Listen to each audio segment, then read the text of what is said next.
What's up, Squadron? Aviation has given me a ton of amazing experiences. Good job there. Nice rock, high wing. But more importantly, it's introduced me to a whole new family of friends. Like, dude, you're killing it. You're having a great day. So just never give up. Airport, and then, oh, by the way, I got carb ice while I was flying through, so the engine started running rough. And I had to Join us tonight as we're cleared direct for some hangar flying. I am Bryon Bowman, and this is SuperAero Live. That's a lot. I mean, a lot of cookies.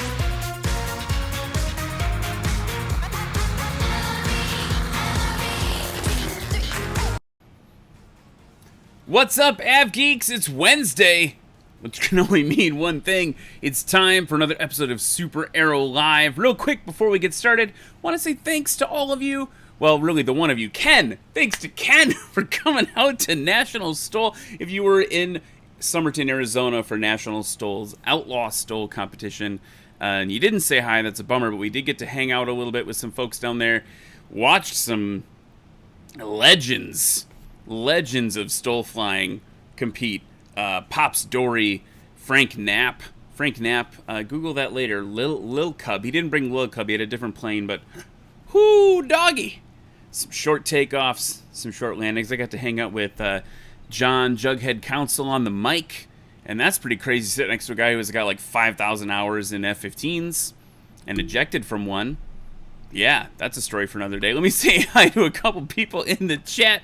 Brian Garrett's here, Zach Sherman, 72 Papa, Red Baron Modeling's here. Red Baron Modeling, look, I'm working on this. Piper, it needs a wing, but I'm working on that for you. Waukesha Pilot's here, Outside's here, Todd Johnson, Project 2 Aero, Canyon K is here. You guys are all very patient. Scarface Ambush is here. That's a new name. I think that's someone from our guest audience here.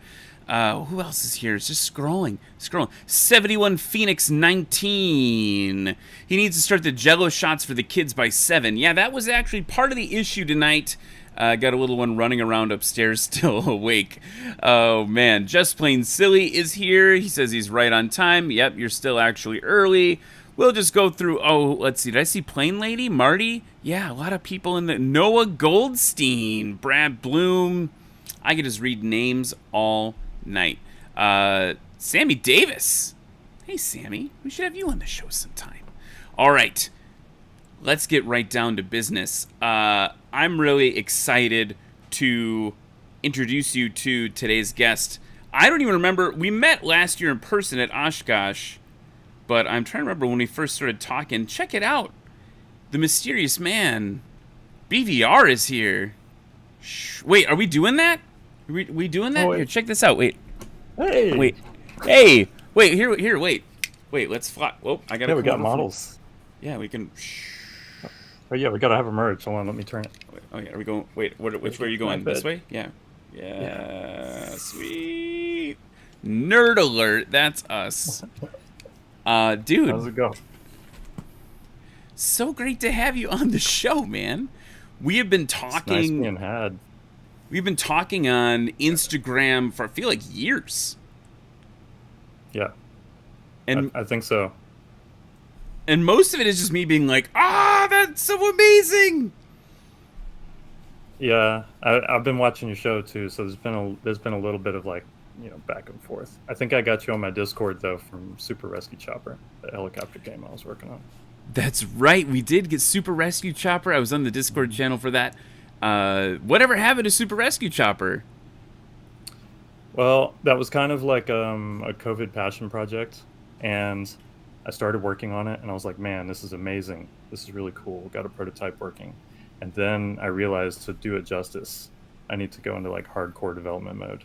And that probably means like a year of work and doing nothing else, which means no drawing airplanes, things like that. So I hit the pause button, and I've got like a kind of a playable demo, but I think I'm going to part-time it, try and get it out the door at some point, but it's on pause.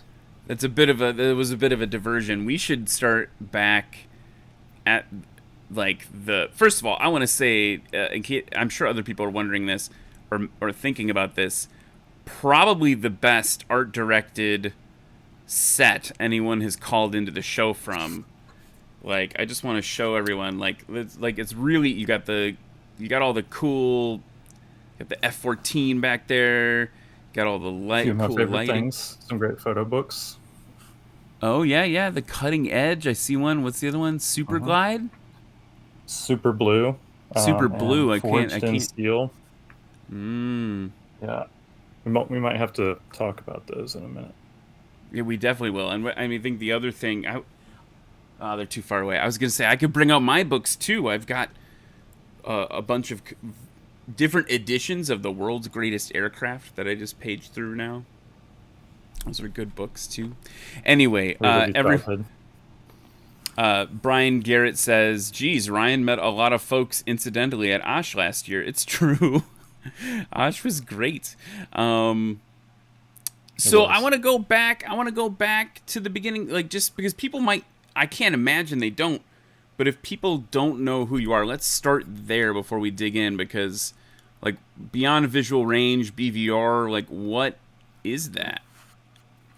All right. Well, so for those who don't know, beyond visual range is usually an air combat term or a missile term, or and it really means what it says, right? Anything that's like over the horizon or out of sight, your eyes can't pick it up, but sensors can.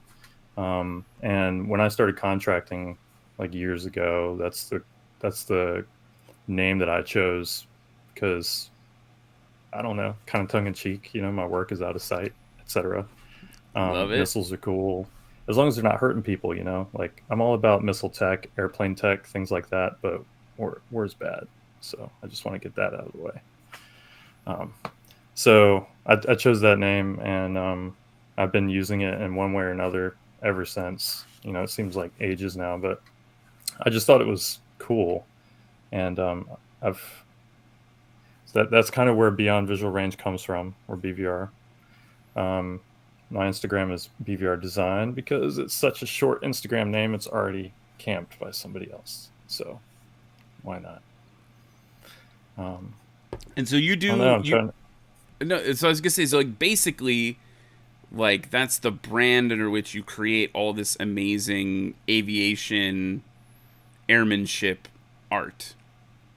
Yeah. So like the kind of elevator pitch, if I have one for BVR, is like I would like BVR to kind of be the Bard of aviation. If there's a cool story, if there's cool equipment, if there's like kind of an aesthetic way to appreciate aviation or anything like that, BVR, maybe it could be the flag that people wave to let other people know that, hey, I'm on this wavelength. I dig it. Airplanes are cool, kind of like Elliot's, motto. Like it's exactly that sort of thing. So, and one of the reasons why I started this is like I spent a long time away from aviation, so to speak. So I guess I could like rewind and go all the way back to the beginning to give you some context. Let's do it. Yeah, so I was born into a Coast Guard family. My dad was in the Coast Guard, and he was an AET, an aviation electronics technician, and he would work in the shop and fix boxes and gauges, like radios, all kinds of stuff for the Coast Guard back in the 80s. And then he would hop in the back of an H-52 or H-3 or a 65 or something like that, and then he would be the guy on the winch, hoisting people or doing CPR in the back, or aiding in search and rescue cases. So that's one of the things that I really admire about the Coast Guard. As a kid, I was pretty aware of all this, and kind of blessed with a good memory. I very much remember, like, we're stationed in at Air Station New Orleans, and the Coast Guard's a small branch, and in the 80s, things are looser, and it was even smaller. And Dad, I imagine, like, talked to his officer and had them, like, a couple times. I clearly remember, Mom would get a phone call, and about 50 minutes later she'd say, "Let's go outside." and my dad would come over the house and he'd open the side door and lean out and wave. 4-year-old me, that just dug a groove in my brain. So That's awesome. like I was hook, line, and sinker. Helicopters, especially the white and orange, and all that stuff. It just got me hooked. And then we're going to air shows. When I was a kid, at like Air Station New Orleans is at Naval Air Station New Orleans, and that's a joint base. So like you'd have, I want to say there was A-10s and Phantoms, and there was the Coast Guard had a bunch of Dolphins there. And when they had an air show, it would be like C5s coming in, and the Blue Angels had just gotten Hornets and all that stuff. And early air shows as a 4, 5, 6-year-old, was just something else. So that really set the hook. I've always loved aircraft. Growing up in the 90s, we lived in Eastern North Carolina. Dad's still in the Coast Guard doing C-130s. Go visit him when he's on duty and see what's going on and what's on the ramp, like super privileged to be able to have access to a base like that, pre 9/11. Smelling the fumes on a ramp is a very special thing, even if it's, like not military or whatever, like it's a special environment. So from a very young age, I had a big love for it. And in the 90s, so like we lived in Eastern North Carolina, that meant Seymour Johnson Air Force Base, Langley Air Force Base, Oceana, MCAS Cherry Point. Like that was our air show circuit, every summer. Sure. And at Langley, I saw the first demo of the F-22 demo team, and I actually forgot like a battery or something in the car, and I went out to the parking lot, which was on way to the left, almost pretty close to the runway, and he ended up doing his first like how they kind of like climb and then they hover for a minute and then slide backward and then do a paddle turn. He did that for the first time, what seemed like right over the top of me by myself in the parking lot, and I kind of had a religious experience, like looking at these lit cans and all the car alarms going off. Like, so it's always been in my head, and started doing design and software work. Lived in the Bay Area for a while, traveled around a whole bunch, kind of got away from aviation, but it was always in my head. You hear a hum of some C-130s or something, and you just got to look.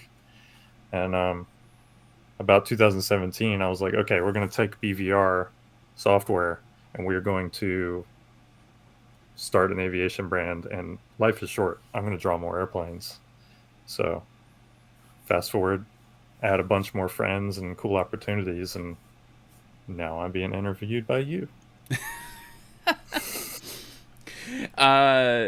Dude, isn't it crazy how everyone has that moment as a kid? Like all of us watching, everyone watching right now. By the way, I'll say hi to a couple people. Kato2K18 wants a kiss from you. Jordan Lee's here. Yeah, it's the whole... Kato says, Dylan, I frequent the Discord and was wondering, do you by any chance like the Sakon seaplane that the Japanese developed? Do you know what he's talking about?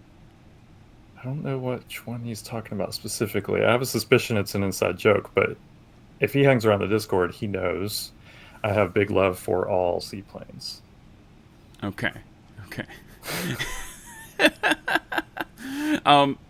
So sorry, I interrupted myself there.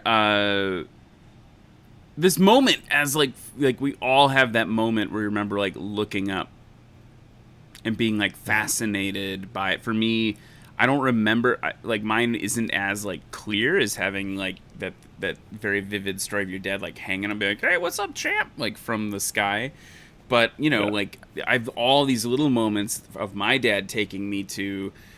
He was a firefighter, so we went to the airport to like teach the firemen at the international airport, and he's like, "Oh, let's go crawl around the inside this FedEx plane," and we're like standing next to the landing gear and stuff. Like all those little moments add up to this like addiction to to this. So yeah, and there's so many. that's one of the things that I love about aviation enthusiasm is, like, if you try and box it and really nail it down, like, you're gonna fail. There's so much to it. Um, it's like really with anything human, there's so many ways to enjoy it. And I mean, shoot. So my dad's, he starts flying the H-65, which is like brand new, like, and I think Air Station New Orleans was the first ones to get it. And I vaguely remember him kind of like grumbling, and I do remember going and like we come in the front door at the air station and there's a ping pong table, like rec room right there on the side with the little Frito-Lays, coin dispenser vending machines. But you go past that and you go out into the hangar, and I remember there being like at least two 65s there at all times that are in some level of disassembled, and like the readiness levels were not very good because it was brand new and there was teething problems and stuff. But that helicopter had some serious Ferrari energy, and 4-year-old me was hooked, and I pretty much drew H-65s or tried to get those lines perfect for like a decade because it's just so cool looking. Like, I don't know if you could dig up a picture of one so people know what we're talking about. Yeah, I can see. Let's see what we can do. It's the power of the internet. Right? Yeah, I'm probably throwing you a curveball, but no, this is good. This is good. Coast Guard H-65 specifically? Sure. I would just keep going. Tell me more about that. Why? Yeah, Internet. I mean, so what's funny is it's a pretty small helicopter, and being a kid going out there and sitting in it, I'm like, not only is this my size, but it looks pretty badass, and like as soon as I could start drawing, I just had to, it's really hard to get any sort of lines right, especially the more intimate you get, like drawing people, the uncanny valley is something that's very real. If it's just a little bit off, you haven't nailed it. So, there's the challenge of execution, and then there's the allure of the thing itself, and there's the allure of all the things it can do.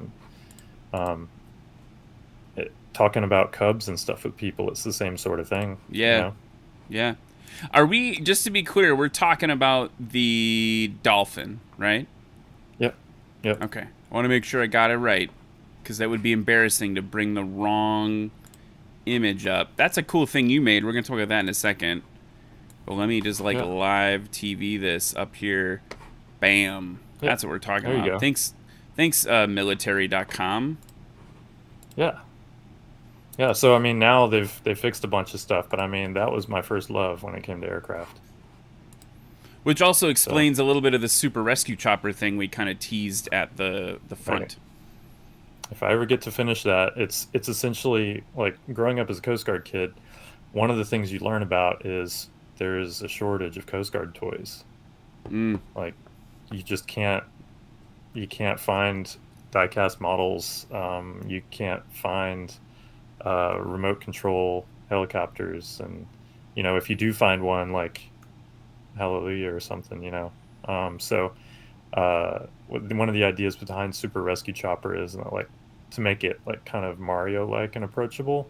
Like a 4-year-old could play it and enjoy it, but maybe they won't win, but they'll have a good time. And somebody that's any other age would enjoy the dexterity of it, but also it'll kind of be like a love letter to the Coast Guard and rotary aviation and extreme scenarios, life-saving stuff like that.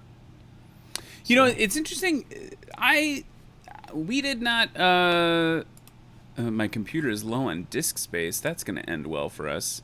Things are going super great. Oh, we've got 30 gigs left. We're fine. All those graphics I sent you. Yeah, no. It's just all these shows just stack up, and I forget to offload them. By the way, something's going on in the chat here. Corey Armstrong with the super sticker. Thank you, Corey, for that. But then Sammy says, Josh, your enemy just donated. So I don't know if there's like a battle happening between Josh and Corey. I don't know what's happening, but you guys are great. Avgas is here, just excited about Super Rescue Chopper. A lot of folks from your community I think there's a lot of inside jokes I don't get happening in the chat. But you guys are awesome. If it's your first time here, thank you so much for joining us and checking this out. Okay, so we're talking about Coast Guard stuff, and it's interesting because we're talking about like childhood memories, right? And one of the things that I remember was, I wish I could remember the name of the book. One of my favorite ever books growing up was some aviation novel about a Coast Guard helicopter crew, but I think it was like a Coast Guard helicopter crew in like Norway or something. And I remember just like eating that up because the like life-saving, the like nobility of it, the like truly I'm still terrified of the water. I don't swim well. Like that like level of fear associated with it for me on top of it. And now Cato's like, it's inside jokes from the Discord. We're just joshing. Okay, got it. I'm gonna blow her cover, but Kelly Cameron of Kelly's Color Studio is my mother. She can hey corroborate Kelly, some of these stories. Hey Kelly Cameron of Kelly's Color Studio, welcome. Have you ever had a guest's mother show up on your show before? Oh, like all the time. It's like all the time. I love it. No, so what I was gonna say is there's that show, that recent television. The Coast Guard had a reality show for a while recently. I don't remember what it's called. It was amazing. They were like based in Alaska, and they were flying rescue missions and pulling people off of fishing boats and stuff. I'll Google. I'll find it. Unfortunately, they made some appearances on Deadliest Catch and stuff, which is, that's a pretty legit show. My dad kind of told me once, he was like, you know what, there's really nothing I'll forbid you to do with your life, as I'm leaving the house. But he's like, if I find out that you're on a trawler launching out of Kodiak, like, he pretty much forbade me from doing any sort of fishing up there. Which, knowing what I know, I'm right there with him. Another kind of people. Yeah. Well, so my dad was, he was like, I asked him what his proudest moment as a father was, and he said that I didn't join the fire service. Like, I didn't follow in his footsteps, because I guess, like, being a firefighter is a tough gig. Jennifer's here, by the way. Jennifer's here as well. Oh, yeah, that's the lovely missus. She said, what about your wife? Wave. Yeah. She's the she's the power behind everything. She folds T-shirts and prints them and approves and rejects, and she also does art critique and everything. We're a power couple. I love that. Okay, I think the name of the show, thanks to Avgas, is called Coast Guard Alaska. Okay. So nice. You can watch that later. We'll have a viewing party together. We could watch it. So, okay. You've got this aviation upbringing, traveling around, certain design stuff. I'm curious about. Like, I wanted to show some of your art. Like, you've got a really diverse portfolio, and I say on Instagram and stuff all the time that it feels like you're in my head. And you're just like printing stuff out of my brain. Just so people, I'm just gonna click through a bunch. I don't know if you want to talk about anything in particular, let me know. But like, well, the way I treat this is kind of like, if I could DJ, I would, but I'm kind of like a visual DJ, so to speak. Like, I'm trying to like get people pumped up, give them show them different lenses to view aviation through. And I also try to, it's not like that fad of like TV shows had of trying to subvert expectations, but it is like, don't make assumptions about what you're going to see, and things like that. Like, it's not like I'm intentionally like trying to just be all over the place, but I don't want people to feel like, there's only one way to appreciate aviation, at the very least aesthetically. And also, I don't want people to kind of grow bored, I feel like a lot of air show shirts and posters and things, you could tell in distinct points in time where like you had the golden age and you have some really great Art Deco artwork for the Bendix Cup and things. And Sure. then there's some really slapping posters from Reno in the 70s and the 80s and even the 90s, but it's kind of hit or miss. And like I want to really like keep people pumped and do it using their eyes. I mean, you've got me. Oh my God! A spider just dropped down right. Oh, good. I'm not on camera. Literally, a spider just came down from the ceiling and was right in front of my face. Wow, that was startling. It like. Sorry that you guys didn't get to see that. Super Rescue Chopper. Yeah. Okay, so, but this is interesting. One of the things I mentioned to you, we were talking about the work you do, and you were like, "Yeah, man, I'm just doodling," and I thought that was a really interesting thing. And the other thing you to kind of reinforce that is like this. You mentioned the like varied aesthetics, you know. Here we go. Like, you know, you've got this stuff which is like my jam totally, but you also have this other stuff like it's very diverse. Like you're exploring lots of different visual styles, which I really love. Like you're not stuck in one place, even though I want you to do more like 80s synthwave stuff because that's where my heart is right now, but like this Mojave stuff, right? Like that's just totally different than everything else. Oh, look at that. Yeah. Yeah, I mean, so art, another thing about this isn't only kind of aircraft and aviation appreciation. This is also kind of like art appreciation. And there's so many styles and things. I would say that my heart kind of lies in, and maybe I started in kind of like comic book art aesthetics. Sure. Because it's, I don't know, it's something that I've always enjoyed. And when I was younger, actually, I kind of wanted to be a comic book artist. Jim Lee was kind of my hero, and he's still out there kicking around and doing amazing work. So like, I do have my feet firmly planted in some looks, like the outrun / sort of synth wave techno future aesthetic is something that I really enjoy, and sometimes I just have to go back there and like really play in that space. Sure. And then same thing with comic books. And the other thing is that like this one in particular, the Tiger Sharks, right? Meet a gentleman at Oshkosh, and we hit it off, and he invites me to do some artwork for his ladder door. And like one of the things that one of the reasons why I started BVR was to kind of do cool things with cool people and get closer to aviation. And it's super flattering to meet people like this and have them say, like, not only do I like your art, but I like it so much that I want it to like be a part of my life. And to me, that's like a home run. You know, that's what we're here for.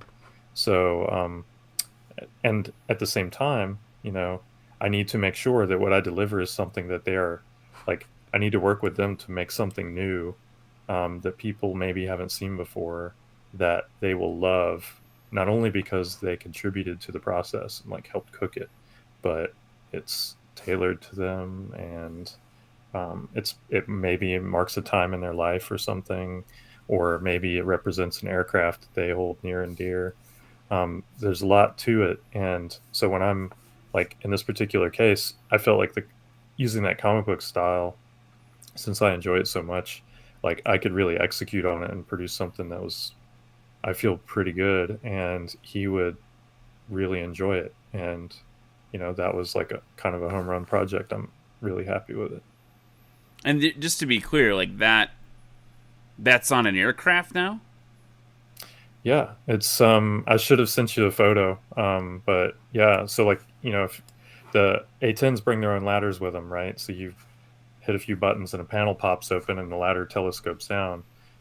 This is on the interior of a door on a A-10 up in Valdosta, Moody Air Force Base. Which I mean, that's incredible, man. Super cool. That's super incredible. Cool. Yeah, I mean, I guess like, and this is, I think this some of this stuff here is a little bit newer, or I've just seen it more recently. Like you going back to the kind of comic book style thing. You've done work for another guest of the show, Elliot, Smokewinder stuff for them and for Sanders, and it's like always. I think going back to you were talking about your mission in terms of like wanting to love letter to aviation, but a love letter to different aviation art. And I think that's what has drawn me to your artwork so much, is that this idea that it's like, for better, for worse, maybe someday people will look at the stuff that's coming out now that isn't the work that you're doing, right? That where people will, like, I don't know, like I feel like a lot of aviation merch, a lot of aviation art, like I'm not gonna buy it or wear it, right? Like talk about t-shirts, right? There's like, it's just not resonating, just to be kind, so it's like that's part of it too for me, is like making it like for us as opposed to the people who came before us. I don't know, maybe that's do you remember Blackbird Flightwear from the 80s and 90s?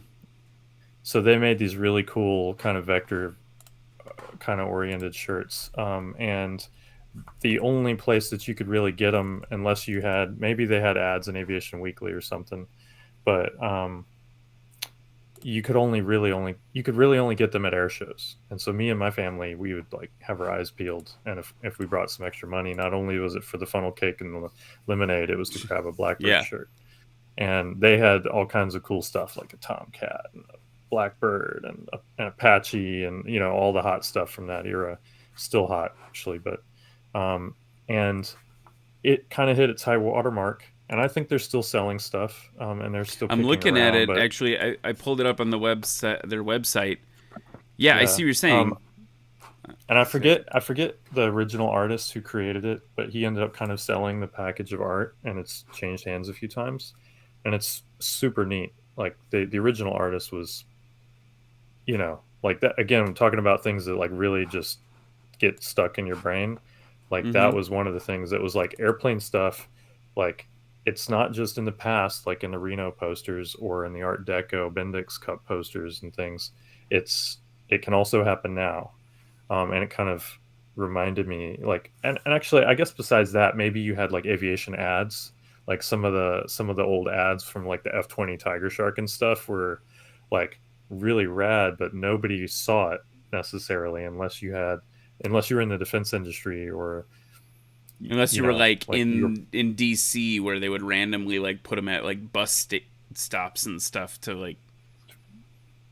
Exactly. So, like, it's when I started this project up, I was like, I did a quick bit of market research, and I was like, okay, so not only can I like creatively get back into doing more aviation related stuff, but there's potentially a market for it. And I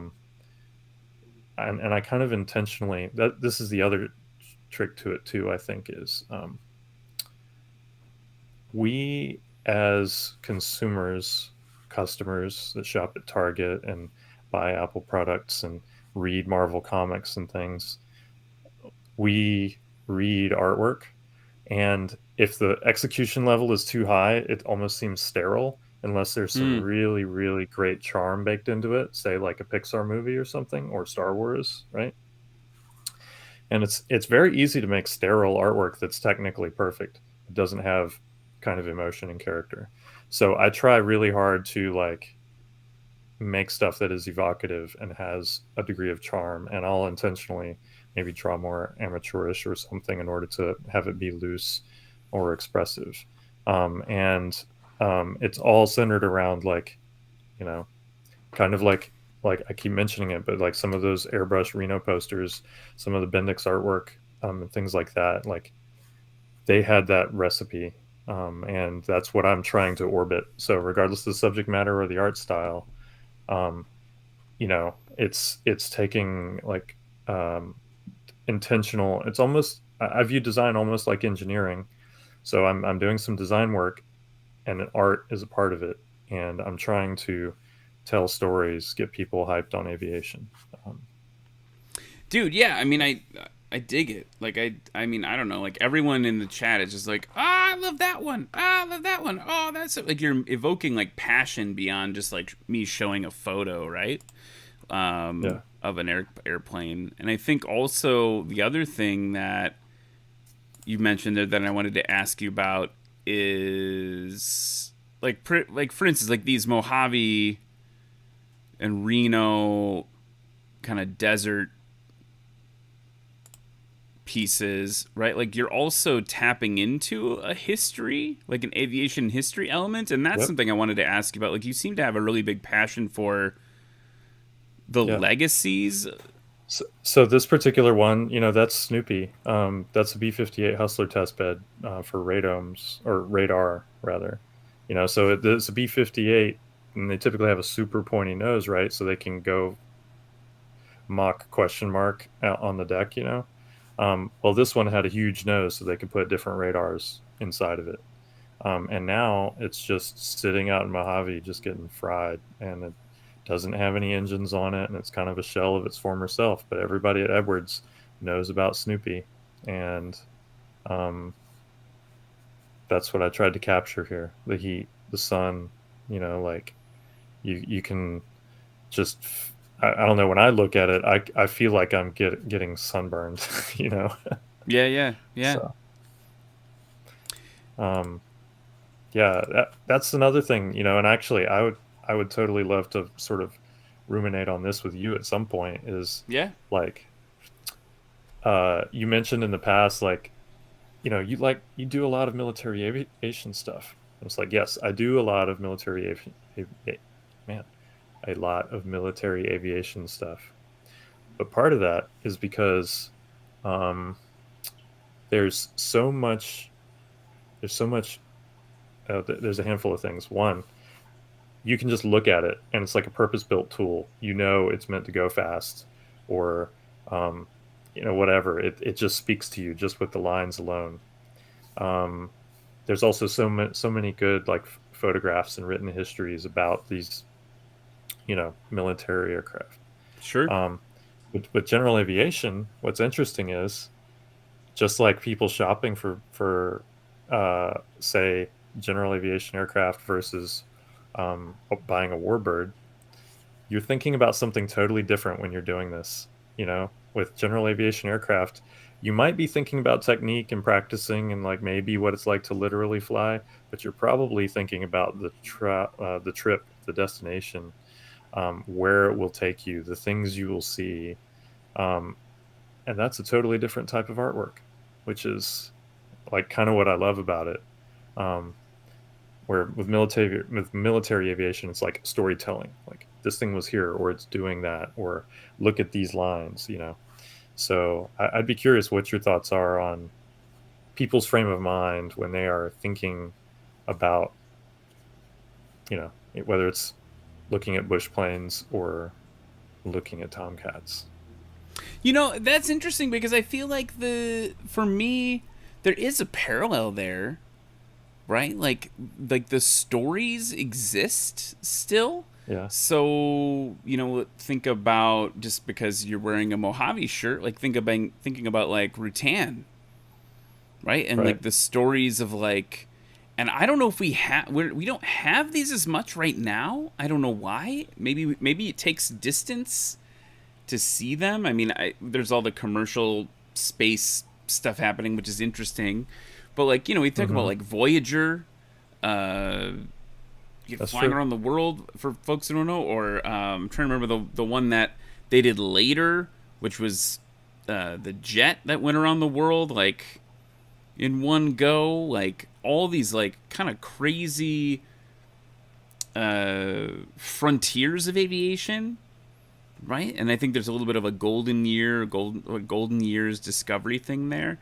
So there's, like, that side, and you look at those things, maybe it's part of it. They're purpose-built. They're, like, pushing the edge. They're, like, not, like, safety is not guaranteed type stuff. But then when I was at Outlaw Stoll just this past weekend, looking at planes that, again, are just like either piloted by men and women who've just like really seen some stuff or done some stuff or pushed the limits or worked really hard. Those are the things that kind of like, you're sitting around the campfire with all these old, bold pilots, and they're telling stories about landing on mountaintops and whatever. We saw it was really windy down there in Arizona. We saw Steve Henry and his yellow number 44 that I think most people can recognize now take off in 6 feet. Like there's like Nice. there's just like, I think that's part of it, right? Like there's that parallel in terms of like what, I want to get her on the show. I forget her name, but Fly Zolo. She just flew around the world in a Shark, like ultralight, right? Like youngest woman to ever do that. I mean, that stuff's still happening. So I don't know. That is true. That touches on yet another, like, there's so many reasons to there were so many reasons for me to kind of embark on this project. And one of them is there's always more material to learn, more stories to hear, more stories to tell. I kind of had a moment at Reno where I was sitting with Elliot and he introduced me to, like a fellow racer. And we were just sitting there talking for a minute about what it was each of us enjoyed about it. And, they told me about like what it was like, and you just see the biplanes going by, in their heat, and there's a tumbleweed, and, the sand's kind of peppering you a little bit. Like, some of these things that we're telling stories about, they're actually happening.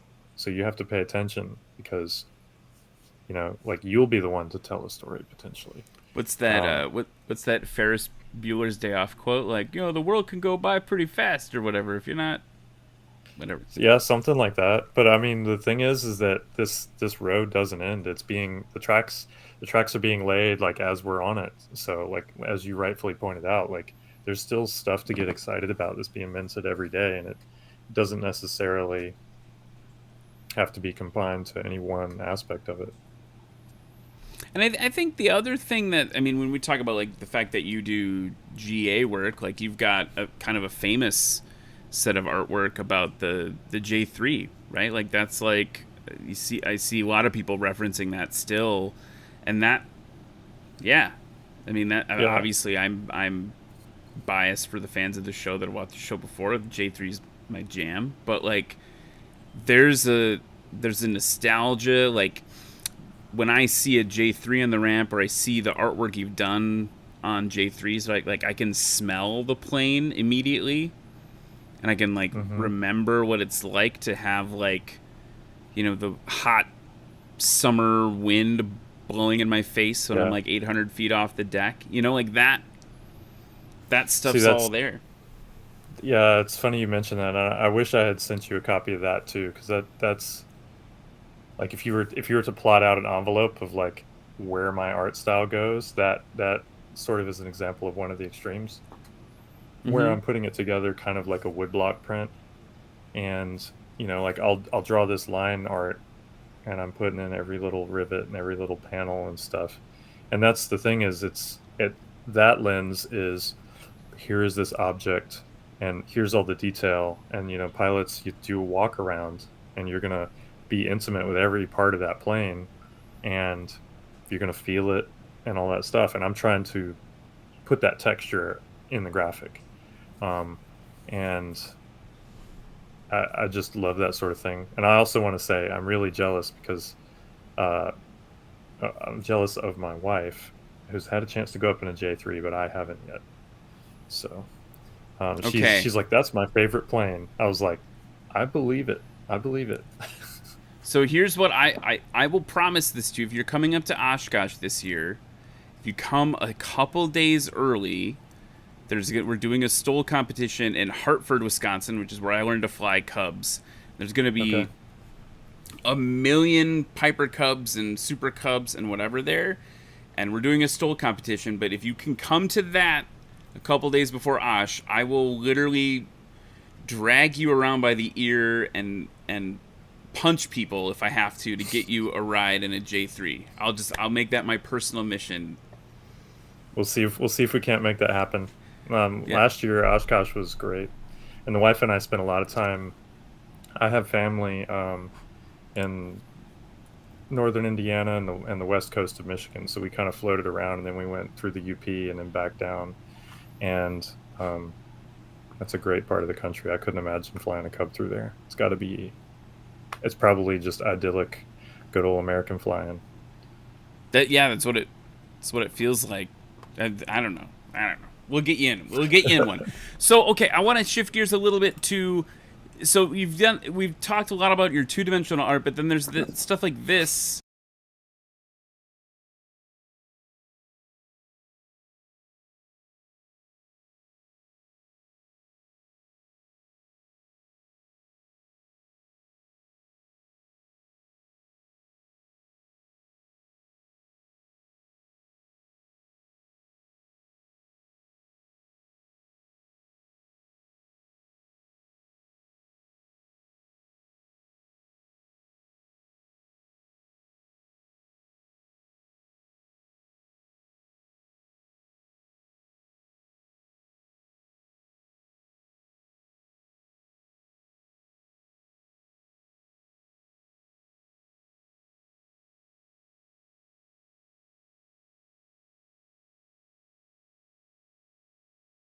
Texturing and lighting and all that stuff, and it's the sort of thing where, like, you said you have a visceral reaction when you see the stuff in your feed. I'm trying to not only am I trying to show you things you've never seen before as far as aviation is concerned, but like I really want to tickle your senses, so to speak. So like exotic materials, like who's ever seen a crystal F4 or a F104? Yeah. And it's all about, like, that plane has some just excellent lines. So why not play with it, Yeah, and you and I have talked a lot about, like, the other thing that we can't show here. And apologies, everyone, that I accidentally cut some of the audio out there. It got muted accidentally, but we've been talking a little bit about.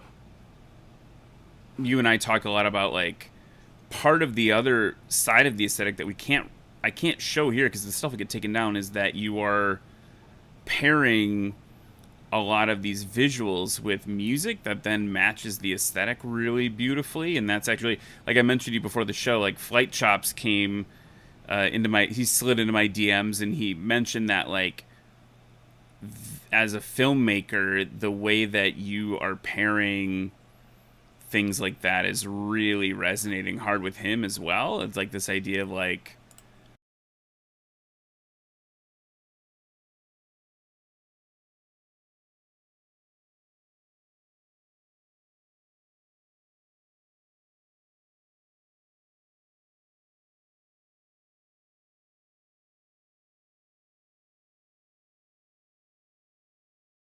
bordering on engineering. and every time I click to that, it mutes you. Say that again. Say that last thing you said again. I said all of my art and design it's bordering on engineering, so it's like it's very deliberate. And I take one hat off and put another one on, and sometimes I'm like, okay, today we are a VJ, and I try to be a good VJ, so to speak. So I'm glad you guys are liking it. I'm going to get us away from these, even though I love them, because apparently every time I show one, it mutes us both, and then everyone's like, why? Why no audio? Yeah, I don't think there's any audio in those clips, but your player is probably... It's like muting the mic inputs for whatever reason whenever I show one of those, so I apologize. Everyone's like in the chat like, ah! It's like, I know. Thank you for telling me, though. By the way, otherwise I wouldn't have noticed. We could have talked for 20 minutes with our mics muted, and I would only be hearing all the sage things that you're saying, and no one else would. So what's next? What's next for you in all of this? I mean, not a sponsor, but I would invite everyone to go, like, check out the shop, check out all the work you're making. I think tell me if I'm right, like, it's small batch stuff generally, and it comes in and out. And I feel a lot of times like when I remember to check, it's like, oh, that one. Oh, I think I've even reached out to you and said, like, if you make just make one more of those, please. And you're like, maybe, because you're super cool. And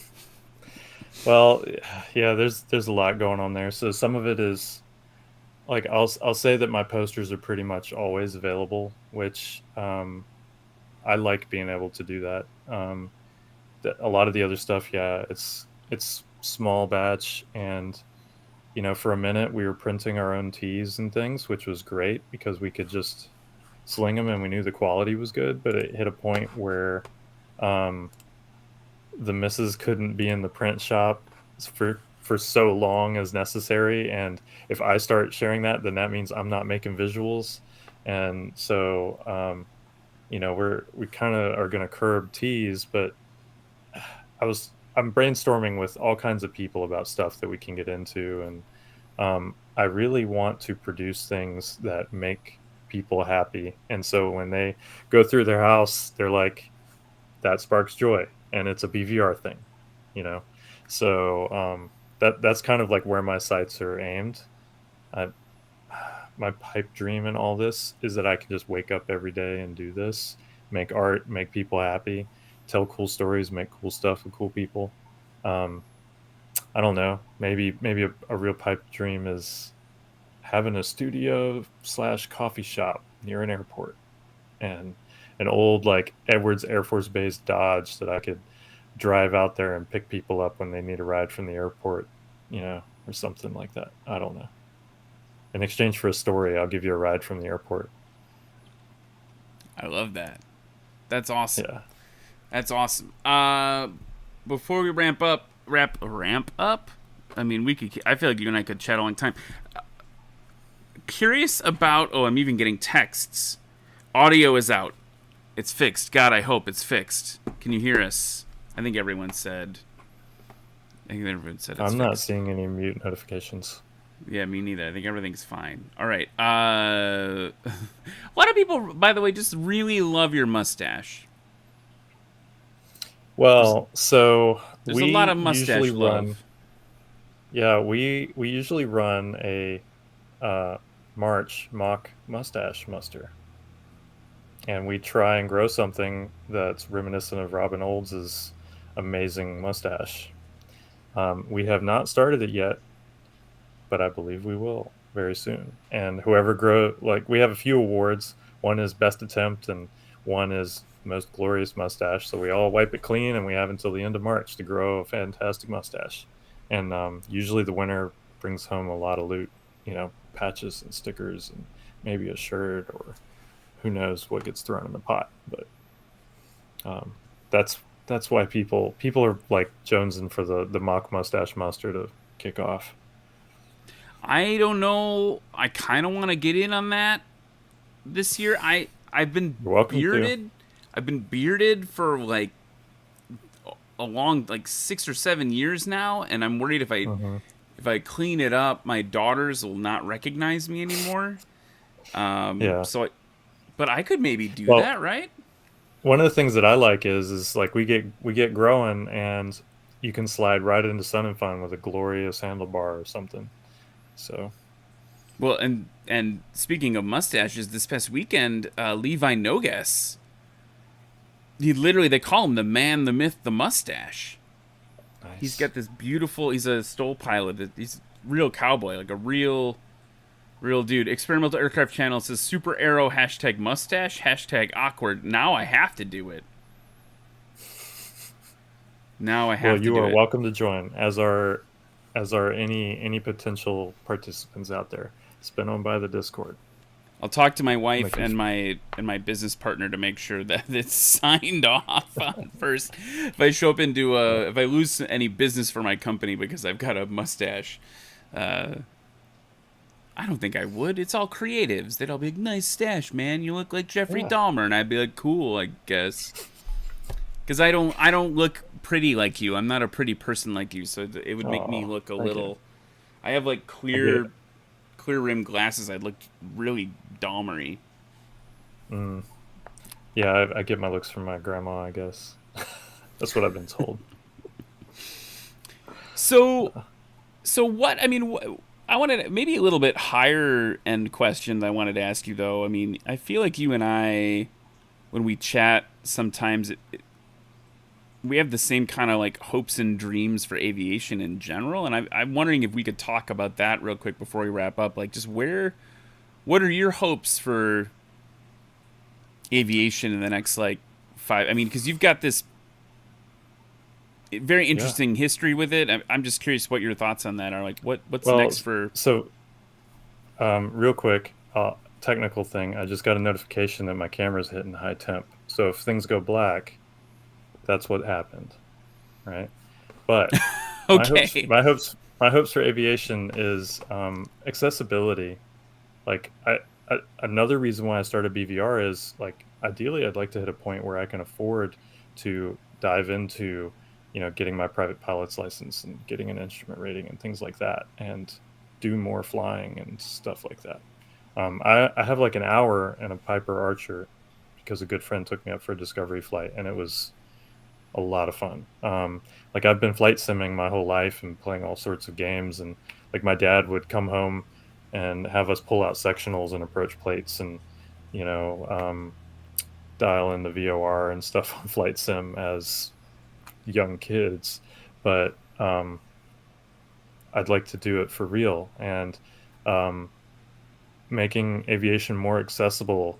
I would hope, like RC planes, how they've all kind of gone electrical and things like that, and now it's like easier to get into that hobby in some ways. Like, it would be great if that could happen for aviation, and also not only financially and technologically, but demographically. There's a lot of people of all income levels and races and creeds that, haven't had the ability to fly, and like being an astronaut, kind of like they say that, like a new perspective gives you a new perspective, like going to outer space and seeing the pale blue dot, like humanity might actually improve if there were more pilots. I don't know. Some people would say no because, being a pilot might give you a funny ego, but I haven't found that always to be the case. So I talk about it all the time. What do they call it for the astronauts? The overlook effect, something like that. Like this is like obviously it's different compared to being an astronaut, right? But like 100%. That's a huge thing. That's Eric Farewell from Aviator PPG talks about that a lot. Even just like getting like 20 feet up, 50 feet up, 100 feet up, whatever, that separates it, changes your entire perspective. And I think it puts it all in perspective a little bit. I totally agree with that. And I think the other thing that resonated with me, the idea of like being really inclusive in aviation and trying to like make, like, it's literally for everybody. It needs to be. We want to be able to keep telling these amazing stories. We need to keep it. The only way to keep it is to have more people do it. So yeah, man, I like that. That's a good answer. Thank you. Yeah, up is up, people are saying in the channel. Absolutely. Also, I guess I have to shave this into a mustache. I'll do it as like a TikTok video or something. I once I get domestic approval on this plan. Well, if you don't want to participate, you can always judge. I would be honored to be a mustache judge. Throw in some SuperAero live patches as a part of the pot, we got a couple of those laying around still. You can join the judge lineup. Well, we separately, you and I need to collab on something. We've emailed back and forth about it. We have to get something going on. I'm down. I feel like I keep saying this. I feel like you're my spirit animal. Like with the way that the art you're creating always feels like I said, it's like you're taking stuff from inside my brain and printing it off. Anyway, do you want to play a game before we wrap up? Sure. Game is called Short Final for folks. By the way, everyone at home, and if you have any other questions for Mr. BVR himself, let us know before we wrap up. But if you're in the audience right now, make sure to do things like subscribe, share the show, all that jazz. Really helps a lot. We've got a Patreon. Also, BVR over here has got a Patreon you should check out too. He's like, go support all your favorite aviation content creators and artists. That's the thing you could do. And by the way, we're going to hang out afterwards. After this, we're going to hang out and talk airplanes for a little bit longer on a Zoom thing that the Patreon supporters for SuperAero get to do.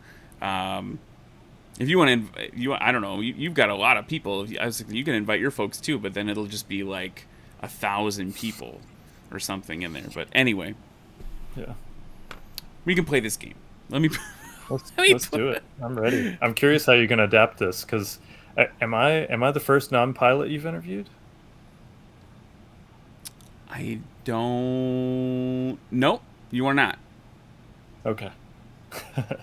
I've had some people that are like, "You're a pilot, right? You got your license?" I'm like, Well, I get why, because it's. Hang on a second. Here's why. I'm gonna go on a little rant here. Because you have the same passion, and it's more than it's something. It's like because you just know it. I don't know. Maybe it's your eye, right? Like, okay, sorry, we're going on a little bit of a thing here. Like the way when I see this, or when I see, where's the one I want to talk about? You know, like it's the way that that's drawn. There we go. Clean it up a little bit.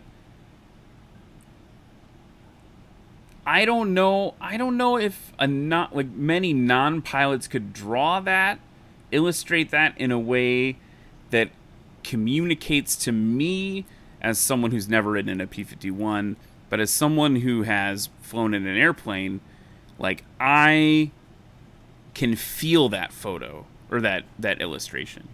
And I think that is why people assume that. Because there's something about, I don't know, it's a little intangible. I'm not trying to blow too much smoke right now. Not trying to, but like, you know what I mean? Like, I don't know how else to explain it. Like, I feel like it's hard for people to get that stuff right. And so I think that's why they probably assume you're a pilot, because you're getting it so right. So, well, it means a lot, and I am kind of flattered when they assume, that. Yeah. And I want to be, and I've been around it, for a long time. So that's probably part of it. But I saw somebody in the comments said aviation enthusiasm is enough, and I kind of subscribe to that. Like aircraft modelers, DCS players, paper airplane designers, origami artists, like pilots, mechanics, who may not be a pilot, but they are the ones that keep it flying. Like it's a whole, like we're all in the same temple of enthusiasm, so to speak, and I want to cover the walls of that temple with iconography and stained glass windows. So you said that way better than I did, but I think that's so important. And I think we talk a lot in the pilot community, which is just one section of that enthusiasm, right? There's all these sub niches, right? There's all this I'm the vintage. I love vintage planes, and I love warbirds, and like don't get your warbirds in my vintage planes, and like whatever. Like there's all this like gatekeeping that can sometimes happen. I think it's going away. It felt like maybe like 10 years ago it was more. I don't know why I'm picking that number out, but like that. That gatekeeping is like weirdly like self-defeating, and it's all the same jam. I heard somebody, people like to self-organize kind of, but tribalism is useful for some things, but there's a limit to it. And somebody told me once they heard somebody say like glider pilots and soaring is not real flying, and I'm like, why do we need to split everybody up? Like everybody has their own way of potentially enjoying it. All of it serves some function. Like have an open mind. Like don't get so invested in something that you kind of have to poison it or make it aggressive. Like, just kumbaya, join the group hug of aviation. The version of that popped into my head was I think I was people are gonna make fun of me for this in the chat. Like in college, I was like at Alkaline Trio concert, and Dashboard Confessional opened, kind of two variations in the same thing, and people were like heckling the Dashboard guy, and he was like, "Hey." It's all the same. We're the same. It's all the same scene, bro. Like, like just chill out. Like we're all here. And I was like, yeah, man, it is all this. It's all the same thing. Well, so like the A10 guy that I met at Oshkosh, we got to hang out a little later, and what I liked is he talked about flying his Cub. Like. This guy rides the cannon of the skies, and he's talking about float through the clouds in his J3. Like there's a full spectrum there. Enjoy all of it. Yeah, I mean, 3D printed, half-built Piper Cub models, right? Okay. Look sharp, by the way. This is from France. It's like a guy that like nice. 3D prints them and they got them in like French newspapers. Like shredded French newspapers. It's pretty cool. Very expensive. Okay, now people have questions for you, and then we're going to play short final. We're going to wrap it up. Okay, no one wants to know, do you have any plans to introduce EA6B Prowler or 18G Growler products to the store? So I will do my best to do justice to every airplane at some point. And if I have the right concept, I will take a whack at it. And if it comes out right, you will see it. It may or may not be for sale, but at worst case, maybe you'll get a cool Instagram post or an iPhone wallpaper or something. But that's how I approach everything. And if you haven't seen it yet, it's probably because I have it earmarked and I want to figure out the right way to do it. Love it. Nolan wants a lot of planes. He says also YF-23 stuff. Yeah, that's a cool one. It is a cool one. Okay, last one. Cappy, FN Cappy, who I recognize from the Discord, says, "What's your favorite aircraft and why is it the HC-130H, the HC-130 hotel model?" Because they usually come with salty loadmasters.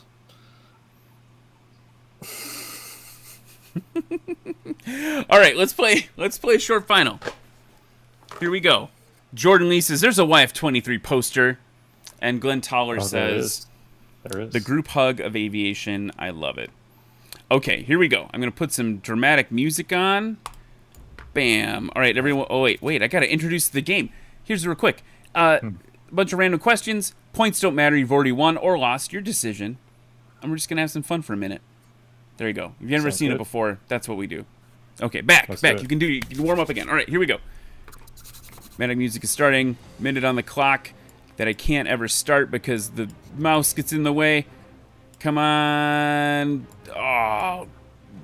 I hit it. Okay, boom. It's like playing a video game. BVR. Short final. Let's go. First, I gotta know, what's your favorite warbird?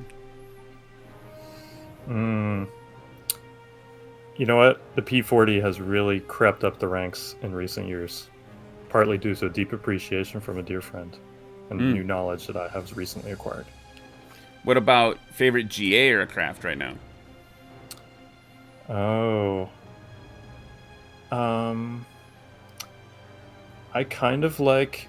I want to say it's actually the T-tail Aero is pretty cool. Okay. I kind of like it. If you had to give advice to anyone starting in drawing airplanes, what's the one piece of advice to get started? Mind your construction. Learn how to do construction, like basic drafting, doing a grid, and like drawing a cylinder in space. That is not what I thought you were going to say, but that was really good advice. Drawing a cylinder in space. Dude, this has been so fun. A lot of man. people really, Enjoyed it. a lot of people really digging your answers. Digging the P40. Ombra Mocha says P40, let's go. Yeah, I think also like just that's like an underappreciated one right now. I think everyone's like P51, P40. Man. It lives in, and you know what? I know the P38 special to you, but I feel like the P40 and the P38 live in this interesting middle ground between like kind of later war fighters and early Art Deco aesthetics. You know, with the lines and stuff, and it's not totally inevitable designs. You know what I mean? Like, I feel like there's a lot of aircraft where their aesthetic is driven by, like, of course, this is the way the air works. The plane has to be shaped this way, and they aren't necessarily. That, you know, it's interesting they mentioned that. No one's ever said that back to me about the P38, but that is definitely part of it. Is that it's like that Sesame Street song. You know, like one of these things is not like the other. That's part of it for me with the P38. It's this interesting, like, new, weird way to look at it. I get that. So, anyway. Cool, hey, man. I had a great time tonight. Thanks for having me. Dude, thank you so much for coming on. It's nice to see the man behind the mystery. And, nice to be seen. Thank you for sharing all this. I think my takeaway for tonight is just group hug, aviation group hug. I dig it. Whoa! I made you smaller. I made you bigger. Wow! There we go. All right, let's wrap it up before I break anything else in the streaming software. Thank you so much for everyone else watching, all the BVR fans who came out to watch tonight. It's so cool to see you guys in the chat. I hope you come check out other episodes or hang around for the future ones. We've had some crazy guests that you guys might dig. I had some former Thunderbird on. We've had some demo pilots on if you're into that. And just people who've done a lot of crazy stuff in aviation. I think one of the reasons why we get along so well is that we're both, like, I was going to say the shotgun approach, but that sounds very violent. But the idea of like just like hitting all sides of it. I'm aviation omnivorous, and I think you are too. 100%. That's a better way to describe it. You're a very well-spoken man. Anyway, so thanks so much for everybody who's watching tonight. It's so cool to have you, and definitely looking forward to seeing you guys next week. Until then. Gonna sign off. Gonna go hang out with little after show. But if you're not coming to that, we'll see you next week, everybody. See you, man. Thanks.